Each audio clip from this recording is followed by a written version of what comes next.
besoj që bjem dakord të gjithë pavarësisht nga krahët politik që kemi, që ne nuk kemi më një republikë parlamentare kushtetuese. Kjo jo vetëm për faktin se ku ka degeneruar Parlamenti i Shqipërisë, nga pikpamja e përbërjes, nga pikpamja e funksionimit,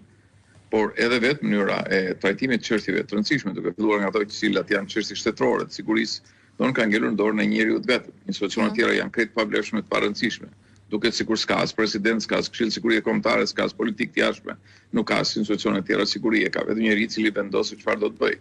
E njëjta gjë ndodh edhe me politikën e jashtme.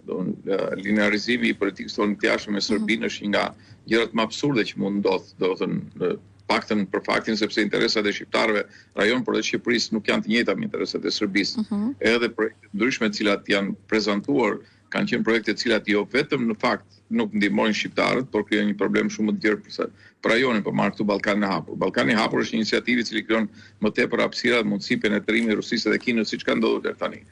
Dhe duhet të jap edhe një moment këtu që do në vitin 2025 rritja e investimeve private nga Kina është afërsisht 85%. Dhe ne nuk kemi mekanizëm për kontrollin e investimeve të tjera për të parë vinat apo s'vin në kërcënim me sigurinë tonë kombëtare siç e kanë vënë Bashkimi Evropian apo Shtetet Bashkuara të Amerikës. Po për të vazhduar te pyetja juaj, do të thënë, ajo që është evidente, jo vetëm s'kemi demokraci funksionale, por demokracia nënkupton një parlament përfaqësues qytetarëve. Kur qytetarët votojnë, votat numërohen, zgjedhjet janë lire të ndershme dhe nuk ka nevojë të qëndrojmë kësaj pike sepse ka thënë qartë raporti së Beodirit që kemi njësimin e shtetit me partinë në pushtet, që është njësoj si në kohën e diktaturës, kemi intimidim të votuesve, mbledhje të votave, i cili është një proces manipulativ i ndërtuar në bashkëpunim me qeverisjen, kemi pa ashtu ndërhyrje të krimit të organizuar dhe trafikut për të përkëtcaktuar deputet të Kuvendit të Shqipërisë për të manipuluar zgjedhjet në favor të qeverisë, kemi përdorimin e të gjithë atributeve që ka ekzekutivi dhe shteti në duart e një partie për t'i përdorur si mekanizëm elektoral. Po ashtu kemi edhe përdorimin e financave publike nga ana e qeverisë për bler vota, siç ishte falja e gjobave, siç ishte po ashtu edhe dhënia e bonuseve për pensionistë të tjerë. Kjo është një blerje hapur, domethënë e votave dhe është një gjë krejt e papranueshme. Dhe për më tepër pastaj ajo që unë do të them në këtë situatë që kemi ne, domethënë me të gjitha faktet të cilat vinë dhe evidentohen, qartësisht ne kemi pushtet për para dhe para për pushtet dhe nuk kemi pushtet për qytetarët dhe nga qytetarët.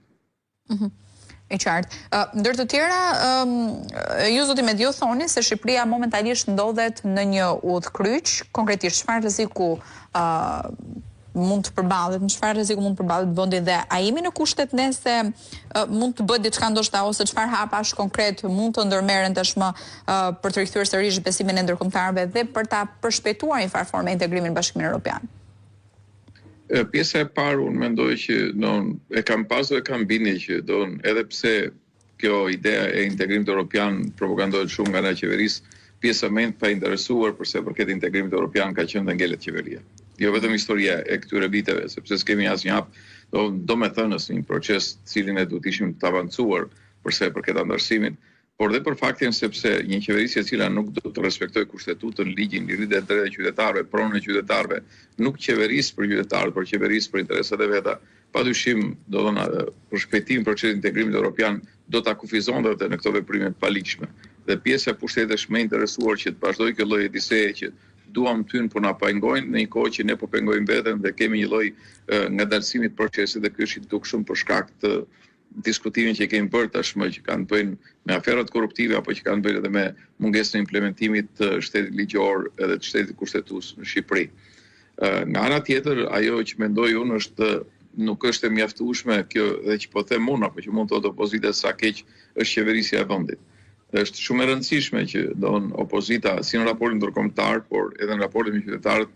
të tregojë qartësisht se çfarë mund të bëjë dhe me kë duhet ta bëjë. Pra, është e rëndësishme që ne të ofrojmë një politikë për qytetarët dhe jo thjesht një diskutim dhe një debat opozitar, një politikë e cila do të thonë t'i jap shanse dhe mundësi konkurimi dhe zgjerimi të marrëdhënieve në një proces elektoral apo edhe një proces politik edhe për më tepër